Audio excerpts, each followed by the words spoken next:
ಆತ್ಮೀಯ ಬಂಧುಗಳೇ, ಮಹಾಭಾರತ ದ್ರೋಣ ಪರ್ವ. ಇದರಿಂದ ಇವತ್ತು ಯುಧಿಷ್ಠಿರನ ವಿಲಾಪ ಮತ್ತೆ ವ್ಯಾಸನ ಮೂಲಕ ಮೃತ್ಯುವಿನ ಉತ್ಪತ್ತಿಯ ವರ್ಣನೆ, ಈ ವಿಷಯದ ಬಗ್ಗೆ ನಾವು ತಿಳ್ಕೊಳ್ಳೋಣ. ಸಂಜಯ ಹೇಳ್ತಾನೆ, ಮಹಾರಾಜ ಮಹಾವೀರ ಅಭಿಮನ್ಯು ಸತ್ತ ಮೇಲೆ ಎಲ್ಲ ಪಾಂಡವ ಯೋಧರು ಕೂಡ ರಥವನ್ನ ಬಿಟ್ಟು ಕವಚವನ್ನ ತೆಗೆದು ಮತ್ತೆ ಧನಸ್ಸನ್ನ ಎಸೆದು ರಾಜ ಯುಧಿಷ್ಠಿರನ್ನ 4 ಕಡೆಗಳಲ್ಲಿ ಕೂತ್ಕೊಂಡ್ಬಿಡ್ತಾರೆ. ಮತ್ತೆ ಅಭಿಮನ್ಯುವನ್ನ ಮನಸ್ಸಲ್ಲೇ ನೆನಪಿಸ್ಕೊಳ್ತಾ ಅವನ ಯುದ್ಧದ ಸ್ಮರಣೆಯನ್ನ ಮಾಡೋದಕ್ ಶುರು ಮಾಡ್ತಾರೆ. ಅವನು ಹೇಗೆ ಯುದ್ಧ ಮಾಡ್ದ ಅನ್ನೋದನ್ನ ಸ್ಮರಣೆ ಮಾಡ್ಕೊಳ್ತಾರೆ.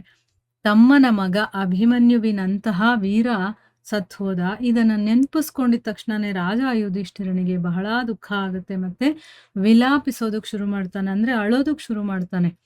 ನೋವಿನಿಂದ ಅಳ್ತೀವಲ್ವ, ಅದನ್ನ ವಿಲಾಪಿಸೋದು ಅಂತ ಹೇಳೋದು. ಹೇಗೆ ಗೋವುಗಳ ಗುಂಪಲ್ಲಿ ಸಿಂಹದ ಮರಿ ಪ್ರವೇಶ ಮಾಡುತ್ತೋ ಅದೇ ರೀತಿ ಕೇವಲ ನನಗೆ ಒಳ್ಳೆಯದನ್ನ ಮಾಡುವ ಇಚ್ಛೆಯಿಂದ ದ್ರೋಣರ ದುರ್ಭೇದ್ಯ ವ್ಯೂಹದ ಒಳಗಡೆ ನುಗ್ಗದ.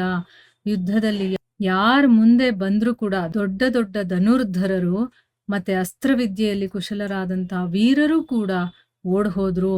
ಇವನು ನಮ್ಮ ಶತ್ರುವಾದಂತಹ ದುಶ್ಯಾಸನನನ್ನ ತನ್ನ ಬಾಣಗಳಿಂದ ಬೇಗನೆ ಓಡಿಸಿದ್ದ. ಆ ವೀರ ಅಭಿಮನ್ಯು ದ್ರೋಣಾಸೇನ ರೂಪಿ ಮಹಾಸಾಗರವನ್ನ ದಾಟ್ ಹೋದ್ರೂ ಕೂಡ ದುಶ್ಯಾಸನನ ಮಗನ ಹತ್ರ ಹೋಗಿ ಮೃತ್ಯುವನ್ನ ಪಡೆದ. ಸುಭದ್ರ ಕುಮಾರ ಸತ್ತ ನಂತರ ಈಗ ನಾನು ಅರ್ಜುನ ಮತ್ತೆ ಸುಭದ್ರಾಳಿಗೆ ಹೇಗೆ ತಾನೇ ಮುಖ ತೋರಿಸ್ತೀನಿ ಅಂತ ಇಲ್ಲಿ ಅವನು ಗೋಳಾಡ್ತಾ ಇದ್ದಾನೆ. ಅಯ್ಯೋ, ಆ ದುರ್ಭಾಗ್ಯಳು ಈಗ ತನ್ನ ಪ್ರೀತಿಯ ಮಗನನ್ನ ನೋಡೋದಕ್ಕಾಗೋದಿಲ್ವಲ್ಲ. ಶ್ರೀ ಕೃಷ್ಣ ಮತ್ತೆ ಅರ್ಜುನನಿಗೆ ಈ ದುಃಖದ ಸಮಾಚಾರವನ್ನ ನಾನು ಹೇಗೆ ತಾನೇ ತಿಳಿಸ್ಲಿ. ಅಯ್ಯೋ, ನಾನು ಎಷ್ಟು ನಿರ್ದಯನಾಗಿದ್ದೀನಿ. ಯಾವ ಸುಕುಮಾರ ಬಾಲಕನಿಗೆ ಭೋಜನ ಮತ್ತೆ ಶಯನ ಅಂದ್ರೆ ತಿನ್ನೋದು ಮತ್ತೆ ಮಲಗಿಸೋದು ಮತ್ತೆ ಸವಾರಿಯಲ್ಲಿ ಹೋಗೋದು ಮತ್ತೆ ಆಭೂಷಣಗಳು ವಸ್ತ್ರಗಳು ಎಲ್ಲ ತೊಟ್ಕೊಳ್ಳೋದ್ರಲ್ಲಿ ಮುಂದೆ ಇಡಬೇಕಿತ್ತು. ಅಂದ್ರೆ ಆ ವಯಸ್ಸು ಅವನಿಗೆ, ಆಡೋ ವಯಸ್ಸು, ಓಡೋ ವಯಸ್ಸು, ಅಲಂಕಾರ ಮಾಡ್ಕೊಳ್ಳುವಂತ ವಯಸ್ಸು ಅವನಿಗೆ, ಅಂಥದ್ರಲ್ಲಿ ಮುಂದೆ ಇಡಬೇಕಿತ್ತು. ಅಂಥವನನ್ನ ನಾನು ಯುದ್ಧದಲ್ಲಿ ಮುಂದೆ ಇಟ್ಟಿದ್ದೀನಿ. ಇನ್ನೂ ಅವನು ತರುಣ ಕುಮಾರ, ಯುದ್ಧದ ಬಲೆಯಲ್ಲಿ ಪೂರ್ತಿ ಪ್ರವೀಣ ಕೂಡ ಆಗಿರ್ಲಿಲ್ಲ.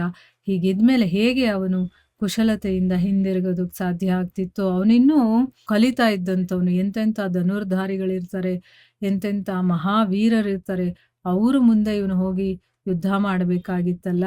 ಇನ್ನ ಅವನಿನ್ನೂ ಪೂರ್ತಿ ಪ್ರವೀಣನಾಗಿರ್ಲಿಲ್ಲ. ಅದರಿಂದ ಅವನು ಹೇಗ್ ತಾನೇ ಹಿಂದಿರುಗೋದಕ್ಕೆ ಸಾಧ್ಯ ಆಗ್ತಿತ್ತು?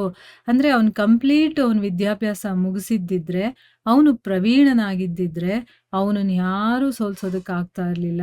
ಅರ್ಜುನ ಬುದ್ಧಿವಂತ, ನಿರ್ಲೋಭಿ, ಸಂಕೋಚಶೀಲ, ಕ್ಷಮಾವಂತ, ರೂಪವಂತ, ಬಲವಂತ, ಹಿರಿಯರಿಗೆ ಗೌರವ ಕೊಡುವಂಥವನು, ವೀರ ಮತ್ತೆ ಸತ್ಯಪರಾಕ್ರಮಿ.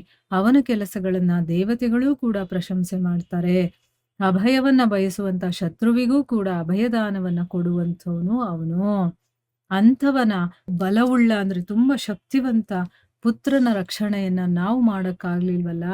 ಬಲ ಮತ್ತೆ ಪುರುಷಾರ್ಥದಲ್ಲಿ ಯಾರೂ ತನ್ನ ಸರಿಸಮಾನರನ್ನು ಇಡ್ತಾ ಇರ್ಲಿಲ್ವೋ, ಆ ಅರ್ಜುನ ಕುಮಾರ ಸತ್ತಿರೋದನ್ನ ನೋಡಿ ಈಗ ನನಗೆ ವಿಜಯದಿಂದಲೂ ಕೂಡ, ಅಂದ್ರೆ ನಾನು ಗೆದ್ರೂ ಕೂಡ ನನಗೆ ಸಂತೋಷ ಆಗೋದಿಲ್ಲ ಅಂತಂದ್ಬಿಟ್ಟು ಹೇಳ್ತಾ ಇದ್ದಾನೆ.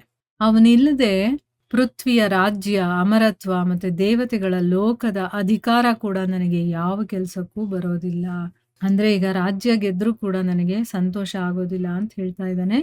ಕುಂತಿ ನಂದನನಾದಂಥ ಯುಧಿಷ್ಠಿರ ಯಾವಾಗ ಈ ರೀತಿ ವಿಲಾಪಿಸ್ತಾ ಇದ್ನೋ ಅದೇ ಸಮಯಕ್ಕೆ ಮಹರ್ಷಿ ವೇದವ್ಯಾಸರು ಅಲ್ಲಿಗೆ ಬಂದು ತಲುಪ್ತಾರೆ. ಯುಧಿಷ್ಠಿರ ಅವರನ್ನ ಯಥೋಚಿತವಾಗಿ ಸತ್ಕಾರ ಮಾಡ್ತಾನೆ.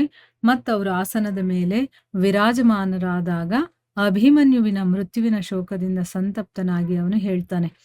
ಅಂದ್ರೆ ಈಗ ಅವ್ರು ಬಂದು ಕೂತಿದಾರಲ್ಲ, ಅವ್ರ ಮುಂದೆ ತನ್ನ ನೋವನ್ನ ತೋಡ್ಕೊಳ್ತಾನೆ. ಮುನಿವರರೇ, ಸುಭದ್ರಾನಂದನನಾದಂಥ ಅಭಿಮನ್ಯು ಯುದ್ಧವನ್ನ ಮಾಡ್ತಾ ಇದ್ದ. ಆ ಸಮಯದಲ್ಲಿ ಅವನನ್ನ ಅನೇಕ ಅಧರ್ಮಿ ಮಹಾರಥಿಗಳು ಮುತ್ಕೊಂಡು ಕೊಂದುಬಿಟ್ರು. ನಾನು ಅವನಿಗೆ ಹೇಳಿದ್ದೆ, ನಾವು ವ್ಯೂಹದೊಳಗೆ ಹೋಗೋದಕ್ಕೆ ಬಾಗಿಲನ್ನ ಮಾಡಿಕೊಡು. ಅಂದ್ರೆ ಅದು ಹೇಗೆ ಒಳಗಡೆ ಹೋಗೋದು ಅಂತ ನಮಗೆ ಗೊತ್ತಿರ್ಲಿಲ್ಲ. ಅದಕ್ಕೆ ನೀನು ಬಾಗಿಲು ಮಾಡಿಕೊಡು ಅಂತ ಹೇಳಿದ್ದೆ. ಅವನು ಕೂಡ ಅದೇ ರೀತಿ ಮಾಡ್ದ. ಯಾವಾಗ ಸ್ವತಃ ಅವನು ಒಳಗೆ ನುಗ್ಗಿದ್ನೋ ಆಗ ಅವನ ಹಿಂದೆ ನಾವು ಕೂಡ ನುಗ್ಗೋದಕ್ಕೆ ಪ್ರಾರಂಭ ಮಾಡಿದ್ವಿ. ಆದ್ರೆ ಜಯದ್ರಥ ನಮ್ಮನ್ನ ತಡೆದ್ಬಿಟ್ಟ.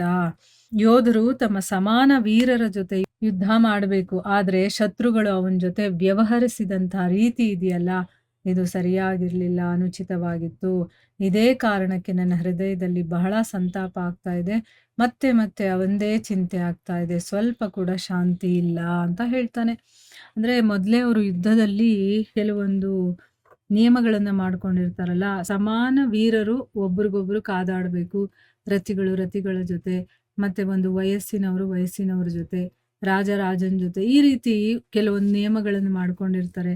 ಆಮೇಲೆ ಒಬ್ಬನ ಜೊತೆ ಒಬ್ಬ, ಈ ರೀತಿ. ಆದರೆ ಇಲ್ಲಿ ಅವನ ಮೇಲೆ, ಅವನಿನ್ನೂ ಚಿಕ್ಕ ಹುಡುಗ, ಇವರೆಲ್ಲ ಮಹಾರಥಿಗಳು, ಅವರು 6 ಜನ ಸೇರ್ಕೊಂಡು ಅವನೊಬ್ಬನ ಮೇಲೆ ಆಕ್ರಮಣ ಮಾಡಿದ್ರಲ್ಲ, ಅದೆಲ್ಲ ಅವನಿಗೆ ಬೇಜಾರಾಗಿ ಇಲ್ಲಿ ಈಗ ವ್ಯಾಸರ ಮುಂದೆ ಹೇಳ್ಕೊಳ್ತಾ ಇದ್ದಾನೆ. ಮುಂದೇನಾಗುತ್ತೆ ಅಂತ ನಾವು ಮುಂದಿನ ಭಾಗದಲ್ಲಿ ತಿಳ್ಕೊಳ್ಳೋಣ. ಹರೇ ಕೃಷ್ಣ.